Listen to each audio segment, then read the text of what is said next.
We have Ambassador Rajiv Dogra, former Consul General to Pakistan, and Major General Gigi Dwivedi, global strategic and defense expert. Thank you so much, both of you, for joining me. Mr. Rajiv Dogra, let me come to you first. Most people want one question answered. Will countries expressing solidarity with us really stand with us when we strike Pakistan?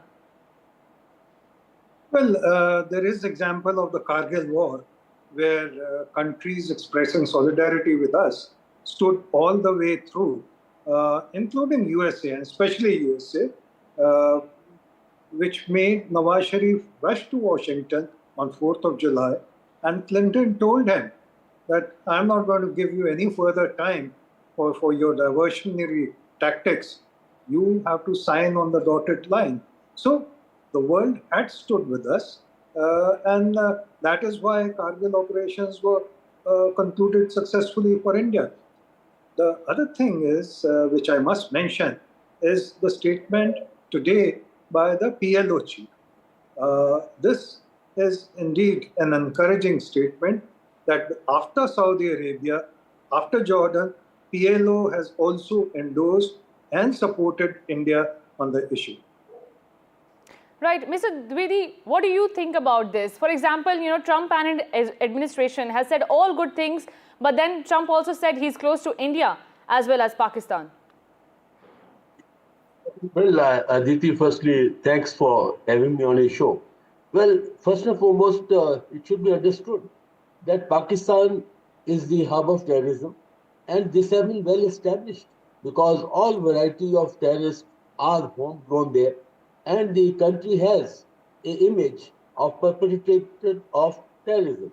The point is that India has suffered this for last 3.5 decades, and we have been, I think, slightly, I would say, exercising restraint, and we have not actually hit Pakistan hard, except on 2 occasions when there was Uri strike and when there was a Balaghat strike. But otherwise, we have been facing this war on our own soil and not exactly into Pakistan. I think time has come now to give Pakistan a very clear message that this proxy war will be defeated. It's not just only cross-border terrorism. It's a full-scale proxy war. And I think the international community is quite aware of it, and they stand by us. And it's a time now, actually, Aditi, that we need to take very hard action and ensure that this proxy war is defeated. It's not just 1 or 2 actions, but I think India has taken a kind of a policy stand that this will be multi-pronged, like diplomatic actions are already underway. There are other contingencies being planned, which are both kinetic and non-kinetic. I think that the world will stand by us, and the strong nations actually go ahead to pursue their national interest, regardless what the international community so feels. Right. Mr. General Dwivedi, what do you expect, our government can do? Can they go beyond this cancelling visas, deportation process? What can happen after this? Aditi, these are only warning shots. A lot of things are going to happen in case we have to defeat the proxy war. As I said, like economic actions both military and non-military, actions inside Pakistan, there are a whole bundle of things which will be done. But one thing I can assure you, this time is going to be a long drawn affair. Most importantly, who are the architects? Architects are the Pakistan Army. And Pakistan Army has to be hit. Until Pakistan Army and its leadership is hit hard, they are not going to mend their ways. So therefore, I think one of the major options will be to get the army into it and hit the army hard. Because so far they are having a free pass. There's a ceasefire on the line of control. In fact, when I was commanding my forces in Jammu and Kashmir, there's no ceasefire. And whenever there was an instance, we hit them very hard. But today, Pakistan Army having a free pass. So I think one of the actions will be to hit the Pakistan Army hard and make them pay the price until they understand that this war is going to be cost prohibitive. They'll have to pay the price. Only then the message will go, because Pakistan Army runs the country. They are the forefront people. And until they are brought to the ground and hit hard, I don't think we are going to make headway. And this time, I think the government and the military leadership is quite firm to give a very strong message to the Pakistani army leadership. Right. Mr. Dogra, we have been taking steps. India has, first cancelled visas, deporting, Pak nationals. The third is the Indus Water Treaty. Now, Pakistan has been talking about Khoon ki Nadiyan. We heard Bilawal Bhutto and the nuclear weapons, etc. Is this a sign that they're really feeling the heat? Well, I'll certainly respond to that question of yours, but let me come back to your reference to Mr. Trump. I don't think we should read too much into Mr. Trump's statement where people feel he's equated India and Pakistan on the issue. That's not the case. Look at the record over the last few days. Vice President, who's here, Mr. Vance, he made a very strong statement. Secretary of State Rubio made a very strong statement. Yesterday, head of the intelligence, national intelligence, Ms. Tulsi, made an absolutely strong statement in favor of India. So I don't think we should take one statement which has been made, in a certain context, that maybe there could be a peaceful way out of a very, very tense and difficult situation. And who knows what else Mr. Trump has in mind. But going by his aides' statements, there is no ambiguity on America's support to India.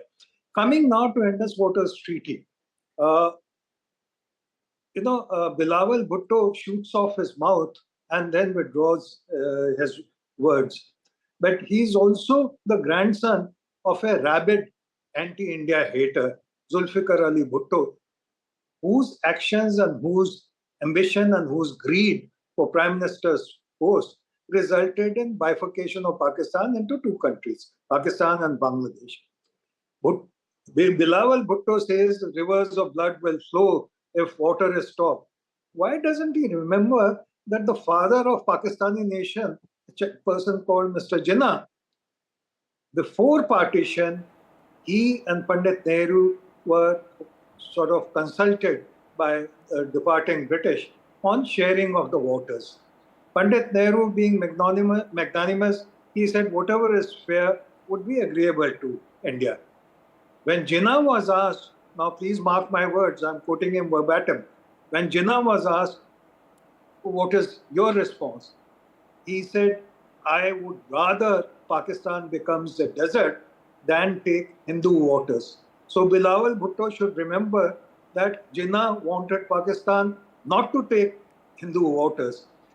So he should consult his history, he should consult his record rather than being, very, very casual and very, very irresponsible with the statements about blood flowing. Absolutely. Mr. Dwivedi, looking at the escalation between India and Pakistan, do you think India has taken enough steps to call out Pakistan till now? We also saw, in the early morning when the British Indians were protesting outside the London High Commission of Pakistan. The Pakistani diplomat, threatened the protesters on the camera. We have the visual of it and we'll pull that visual certainly out of the Pakistani diplomat threatening the protesters. There is no remorse, no regret. We saw Pakistan admitting also, the visual is on the screen, the Pakistani minister admitting also that yes, we have been, harboring terrorists, doing the dirty laundry or dirty job for the US, they said. But do you think, is this enough what India is doing right now? Well, I think India is actually gradually conveying the messages, and it's like an escalating ladder. These are the few steps which are the warning shots, and lot is more to come, because the nations, India as a nation, we have never reacted or acted in haste. We have never given kind of a knee-jerk reaction type of, the stance. So therefore, India is taking very calibrated steps. Point number one. Point number two, Aditi, when you have to take the war to logical conclusion, you have to see the end state. It's not just that you fire the first shot and thereafter you have not actually thought through. So India will think through, and this time, as I said, it's not going to be one strike like Balakot, or Balakot is not a reference point. It's going to be a very different ball game.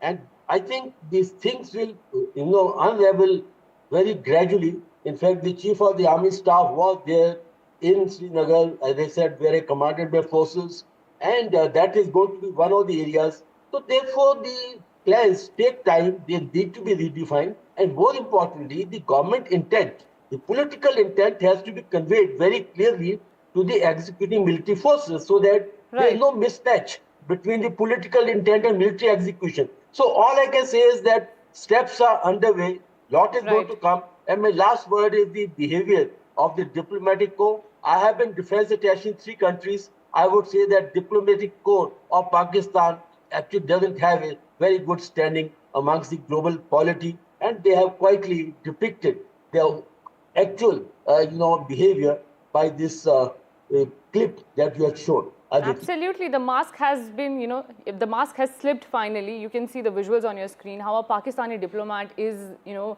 taking the photograph of Abhinandan Sekhri and then, giving that gesture. This just tells a lot. A picture tells 1,000 words, and this is enough to say how Pakistan and its terror mindset think alike.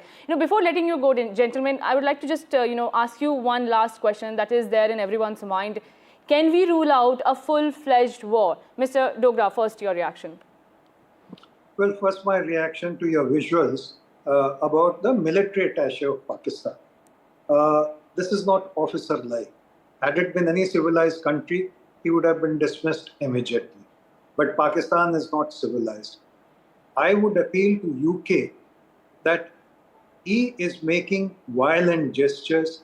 He should be declared persona non grata. Otherwise, it is shame on UK. As far as war is concerned, Aditi, I think firstly, it is too soon. Secondly, it is not proper for us to speculate on when and if war would start. It is for the two governments, and especially the government of Pakistan, to decide. And I'm choosing my words very carefully, because in all four wars previously, including Kargil, especially Kargil, it was Pakistan who incited the war, who initiated the war. So we have to watch what kind of offensive language they are using and what kind of nefarious plans they have in terms of starting a war.